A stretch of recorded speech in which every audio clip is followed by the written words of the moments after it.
Your primary responsibility as a firefighter is the protection of lives and property.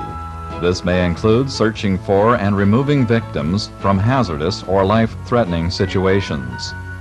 In this program, we'll focus on search and rescue procedures relating to a structural fire and identify factors affecting rescue, explain the importance of safety, demonstrate how to search a typical residence, and show methods for removing victims. Organization, discipline, and training can prevent you from carelessly rushing into a situation which could result in you becoming part of the problem. Several factors should be considered before personnel are committed to search and rescue, including the type of structure, fire involvement, probability of finding victims, and available personnel. The type of structure involved with fire often dictates the number of personnel required to adequately search the structure for possible fire victims. 2 crew members can thoroughly search the average residence, while several teams will be required to adequately search multiple occupancy or commercial structures. Involvement of the structure may affect the decision to commit search and rescue personnel. A lightly involved structure may be safely entered immediately, while a fully involved structure like this one would be impossible to enter and the probability of finding survivors extremely unlikely. The probability of finding victims relates to the type of structure, day of the week, time of day, and even information received from family members or neighbors upon arrival. Certain clues may also indicate the probability of someone being inside the structure, such as an attempted delivery tag on a door, which may indicate no one is at home. Toys in a yard or children around a structure may be a clue to the presence of other children within the structure.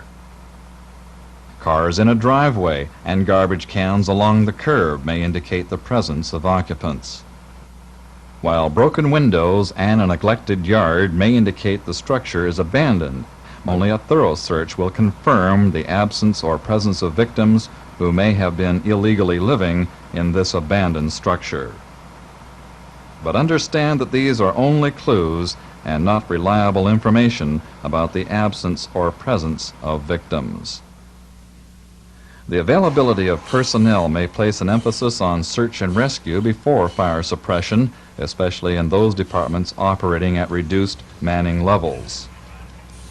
Safety is the most important aspect of rescue operations and includes the wearing of full protective clothing, use of self-contained breathing apparatus, adopting the buddy system, using a standardized search pattern, and maintaining good communication throughout the rescue operation.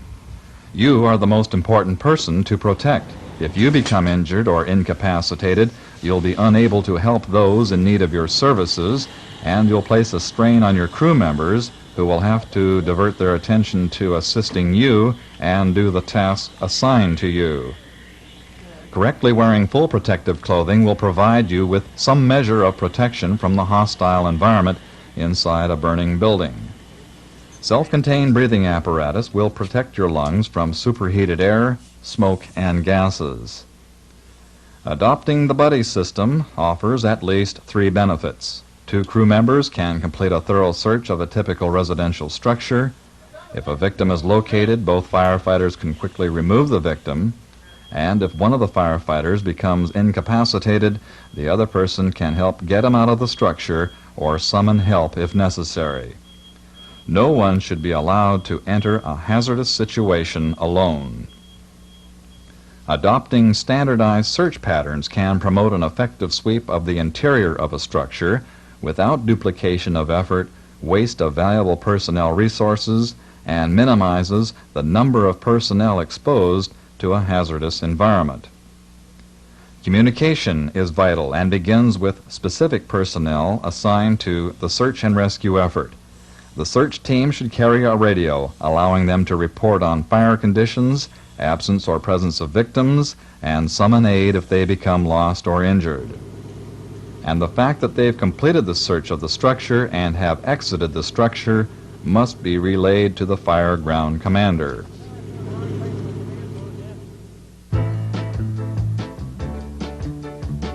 Many departments have adopted a 2-part search and rescue procedure, partially due to reduced manning levels on apparatus. The primary search involves 2 firefighters entering the structure with a charged hand line, quickly attacking the seat of the fire, knocking down hot spots while looking out for victims. In some cases, it may be reported that someone is in the structure, in which case this team will immediately penetrate to that area, normally a sleeping area, to effect the rescue. Once the fire is stabilized, the secondary search, the detailed search of the structure, is undertaken.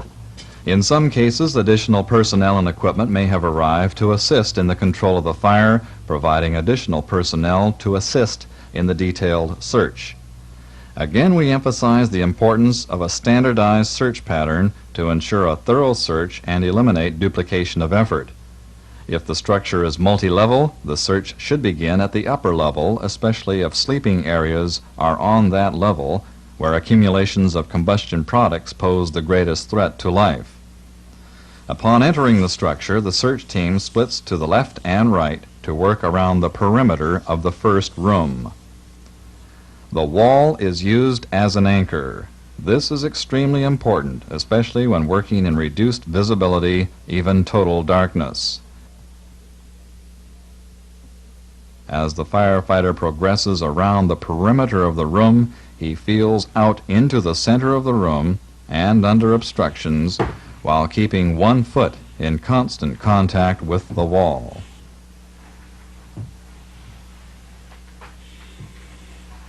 From time to time, he stops to listen for signs of life, such as moaning, crying, or bumping, and to check on the condition of his teammate.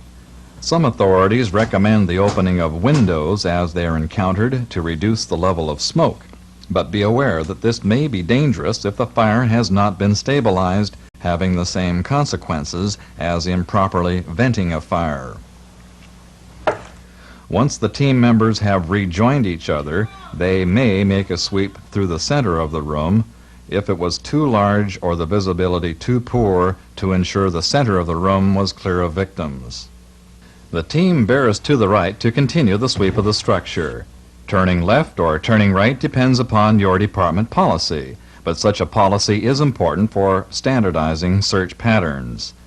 This diagram demonstrates how a standardized search pattern will result in a thorough sweep of a structure.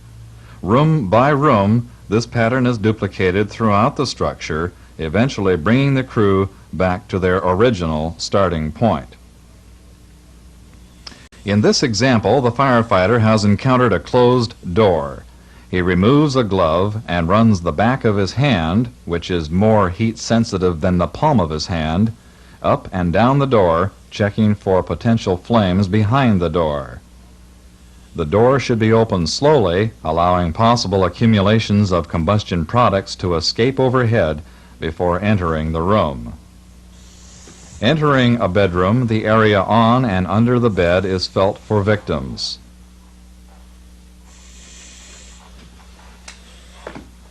Then a thorough search of the closet is completed. Again, I'm going to be checking the closet in here, okay? In a bathroom, check the shower stall or bathtub, where a victim may have tried to seek shelter from a fire. Upon completion of a room search, the door is closed and marked to indicate it has been searched. Marking may be accomplished with a tag, chalk mark, or other indicator. Upon completion of the detailed search, a verbal report must be made to command that the search has been completed and that the crew is safely out of the structure.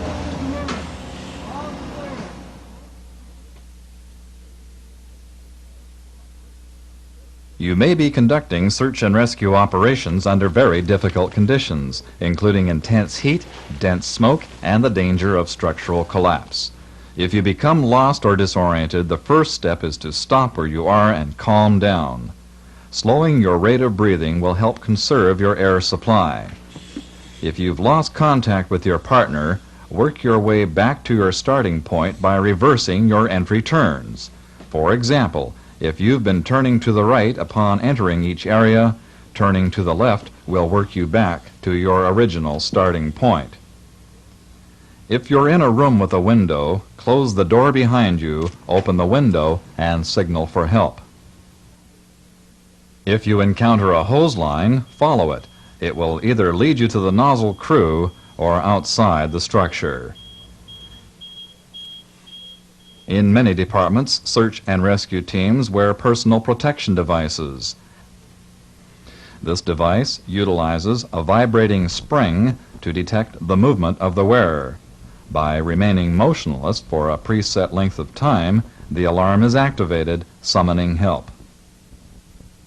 In any event, once you've made it to safety, don't forget your partner, who may now be alone inside the structure and may require the deployment of a rescue team to ensure his safety. All of this underscores the importance of communication to ensure everyone's safety. The greatest limitation faced by search teams is the time allowed inside a structure dictated by their breathing air supply. If either team member begins to run out of breathing air, as evidenced by the alarm bell, both should immediately turn around and work their way back out of the structure. It's imperative to allow at least as much time to exit a structure as it took to penetrate the structure. Victims can be removed from a hazardous situation utilizing carries, drags, ladders, life belts, life nets, or even airbags. The method employed can be influenced by the condition of the victim, location of the victim, and the threat to the lives of both the victim and the rescuer.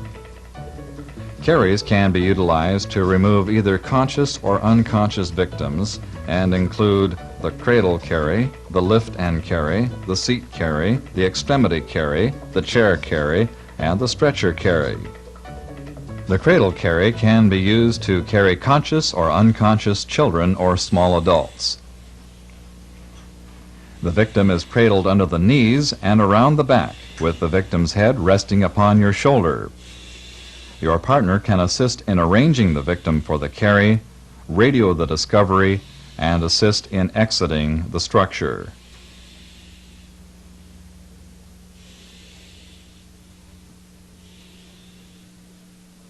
The lift and carry, sometimes referred to as the fireman's carry, can be used to remove an unconscious larger child or adult. Place the victim on their back and push their feet against their buttocks.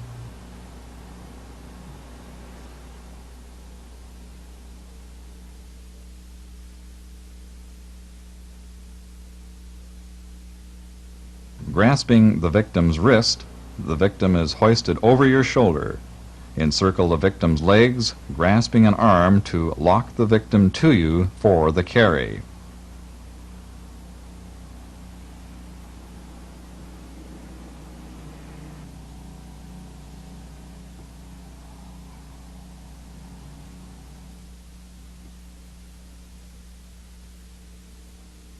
The seat carry can be used to remove conscious or unconscious victims. Arrange the victim for the carry by locking arms under the victim's knees and under the victim's arms.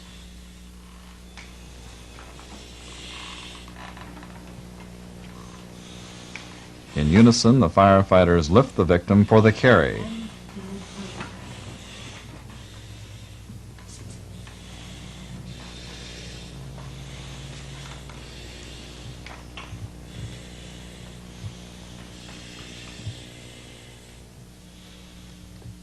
This method may not be practical for negotiating doorways or flights of stairs.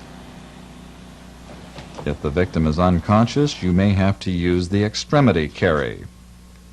One firefighter kneels between the victim's legs, facing the feet, and will carry the victim by grasping under the victim's knees.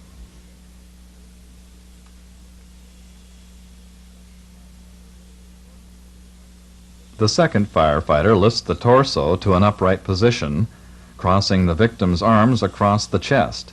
He then slips his arms under the victim's arms, grasping opposite forearms. In unison, both firefighters lift and carry the victim. This carry allows you to negotiate doorways, stairways, or other confined spaces.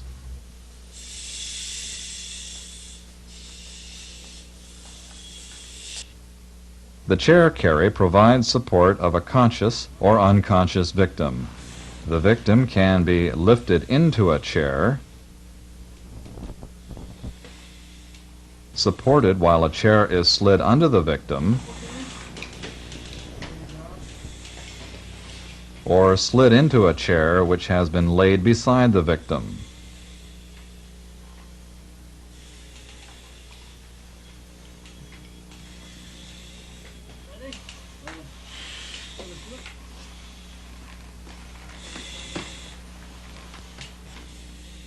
One firefighter grabs the front legs of the chair, while the second firefighter grasps the back of the chair for the carry. Victims can be removed utilizing a stretcher. If time permits and resources are available, a stretcher is useful for removing victims, especially if they have sustained undetermined injuries. Common sense and judgment should be used in removing victims from a structure. The greater the danger to life, the less finesse will be used to get victims out of harm's way. Dragging a victim by an arm or leg or with a length of rope is acceptable when time is of the essence, and getting the victim out of a building or when standing up will expose the both of you to a dangerous atmosphere. Ladders can be useful for removing victims from a hostile environment. A minimum of 3 firefighters should be assigned to effect a ladder rescue. One firefighter assists the victim onto the ladder. The victim is instructed to face the ladder, while the second firefighter guides the victim's feet, provides constant encouragement during the descent, and can prevent the victim from falling in the event the victim slips or passes out. The third firefighter heels the ladder. Other rescue devices include life belts, life nets, and airbags. Life belts, sometimes referred to as pompier belts, consist of a wide web belt with double straps and keepers. Some belts provide pockets for carrying small tools. The main feature is a large hook, which can be used to secure the wearer to a ladder or for a friction brake while descending the side of a structure. Many departments prefer to use a Swiss seat, an arrangement of nylon web straps which provide better support for the body. Life nets are rarely used with the development of long-reach aerial ladders and towers. Life nets require a massive concentration of personnel, have a limited free fall range of 40 to 60 feet, and are dangerous to use without proper training. Ironically, firefighters are the only people properly trained in the correct procedure for stepping off a window ledge and landing on the net in a proper position. But these nets have saved many lives. Airbag systems have overcome many of the problems created by life nets. A minimum of 2 firefighters can set up an airbag system. The reinforced nylon fire retardant bag provides a bigger target area for a victim to aim for. Fans supply air to cells which act as shock absorbers to cushion and engulf the victim. This particular bag has a free fall rating of 100 feet. One of the difficulties associated with rescue operations is the emotional impact you may be faced with. Family, relatives, and others who are in an emotional turmoil. You may be deeply affected, especially when dealing with traumatic injuries, even death. Understand that the wide range of emotions, fear, anger, sadness, disorientation, even paralysis, are normal. Very few situations are more stressful and demanding than those you may encounter responding to an emergency, especially if there's strong evidence that people's lives are in imminent danger.